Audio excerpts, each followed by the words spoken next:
Garments, MNC, industrial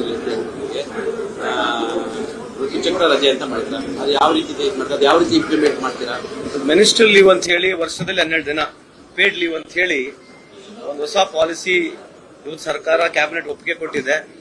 ವಿಶೇಷವಾಗಿ ಹೆಣ್ಮಕ್ಳು garment ಇಂಡಸ್ಟ್ರಿಯಲ್ಲಿ ಕೆಲಸ ಮಾಡೋದು ಬಿಟ್ಟರೆ ಎಲ್ಲದೇ ಬರೀ ಗಾರ್ಮೆಂಟ್ ಇಂಡಸ್ಟ್ರಿ ಅಂತಲ್ಲ, ಹೆಣ್ಮಕ್ಳು ಆ ಒಂದು ಸಂದರ್ಭದಲ್ಲಿ ಏನು ಆ ಮಿನಿಸ್ಟ್ರಿಯಲ್ ಪೀರಿಯಡ್ ಇರ್ತದೆ, ಆ ಸಂದರ್ಭದಲ್ಲಿ ಅವರು ಯಾವ ದಿವಸ ಬೇಕಿದ್ರೆ ಅವ್ರದ್ದು ಒಂದು ದಿವಸ ಲೀವ್ ತಗೋಬೇಕಂತಕ್ಕಂಥದ್ದು ಇದು ಒಂದು ಸಮರ್ಪಕವಾದಂತಹ ಒಂದು ಚರ್ಚೆ ಮಾಡಿ ಒಂದು ಅಧ್ಯಯನ ಮಾಡಿ ಲಾ ಕಮಿಷನ್ ರಿಪೋರ್ಟ್ ಕೂಡ ಅವರೊಂದು ಬಿಲ್ಲೇ ಮಾಡಿದ್ರು. ಅದಂತ ತಕ್ಷಣ ನಾವು ಒಂದು ವರದಿ ಮಾಡಿದ್ವಿ, ಒಂದು ಕಮಿಟಿ ಕಾನ್ಸ್ಟಿಟ್ಯೂಟ್ ಮಾಡಿದ್ಮೇಲೆ ಸುಮಾರು 75 ವರ್ಗದ ಬೇರೆ ಬೇರೆ ಜನರು ಬಂದಾಗ ಸುಮಾರು ಬಹಳಷ್ಟು ಜನರು ಇದರ ಬಗ್ಗೆ ಒಪ್ಪಿಗೆಯನ್ನು ಕೊಟ್ಟಿದ್ರು. ಇವತ್ತು ಅದನ್ನ ಸರ್ಕಾರ ನಮ್ಮ ಸಚಿವ ಸಂಪುಟ ಅದಕ್ಕೆ ಅನುಮೋದನೆ ಕೊಟ್ಟಿದೆ. ಹಂಗಾಗಿ ಕರ್ನಾಟಕ ರಾಜ್ಯದಲ್ಲಿ ಇದೊಂದು ಪ್ರೋಗ್ರೆಸಿವ್ ಬಿಲ್ ಅಂತ ನಾನು ಈ ಸಂದರ್ಭದಲ್ಲಿ ಹೇಳಲಿಕ್ಕೆ ಬಯಸ್ತೇನೆ.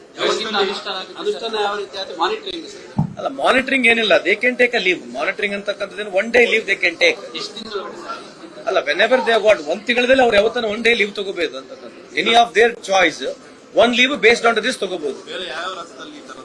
ಇದಾವೆ ಎಕ್ಸಾಕ್ಟ್ಲಿ ಮಾಹಿತಿ ಇಲ್ಲ, ಕೆಲವು ಜಾಗದಲ್ಲಿ ಬಂದಿತ್ತು, ಇಂಪ್ಲಿಮೆಂಟ್ ಆಗಿಲ್ಲ ಅಂತ ಹೇಳ್ತಾರೆ. ಬಟ್ ಸಮರ್ಪಕವಾಗಿ ಒಂದು ಇವತ್ತು ಹೊಸ ರೀತಿಯಾದಂತಹ ಕಾನೂನು ಇವತ್ತು ಕರ್ನಾಟಕ ರಾಜ್ಯ ಹೆಣ್ಮಕ್ಳ ಪರವಾಗಿ ಪ್ರೋಗ್ರೆಸಿವ್ ಬಿಲ್ ಆಗಿ ಇವತ್ತು ತಗೊಂಡಿದೆ ಅಂತ ಹೇಳಲಿಕ್ಕೆ ಇಚ್ಛೆ ಬಯಸ್ತೇನೆ.